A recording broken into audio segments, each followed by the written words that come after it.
দর্শক, আমাদের এই মিশুক গাড়িটি বিক্রি করা হবে। যারা কম বাজেটের মধ্যে ভালো ফ্রেশ কন্ডিশনের গাড়ি খুঁজতেছেন তারা আমাদের এই গাড়িটি দেখতে পারেন। ব্যাটারি এবং গাড়ির বয়স টোটাল 1.5 মাস। আপনারা সামনে এসএসের কাজ করা আছে, আপনারা এই গাড়িটি দেখতে পারেন। যারা পুরাতনের দামে নতুন গাড়ি চান, মূলত এই গাড়িগুলো তাদের জন্যই। সম্পূর্ণ একবারে ফ্রেশ কন্ডিশন, মোটর কন্ট্রোলার এবং চাকাগুলো সব নতুন। আপনারা আসবেন, এসে দেখে তারপরে নেবেন।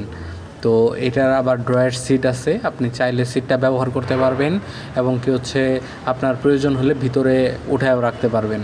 তো আপনারা দেখতে পারেন, যাদের বাজেট কম তারা এই গাড়িটা দেখতে পারেন। বাজেট কমের মধ্যে ফুললি ফ্রেশ একটা গাড়ি। আপনারা যোগাযোগ করতে পারেন মদিনা ব্যাটারিঘর, নতুন বাইপাস, জামালপুরে। আমাদের নাম্বার দেওয়া থাকবে, আপনারা যোগাযোগ করবেন। এরকম কম বয়সের এবং কম দামের গাড়িগুলো আমাদের কাছে পাবেন। আমাদের চ্যানেলটি সাবস্ক্রাইব করে রাখবেন এবং লাইক কমেন্টস করে রাখবেন। আমাদের নতুন কোনো ভিডিও আপলোড হলে আপনারা সাথে সাথেই যেন পেয়ে যান।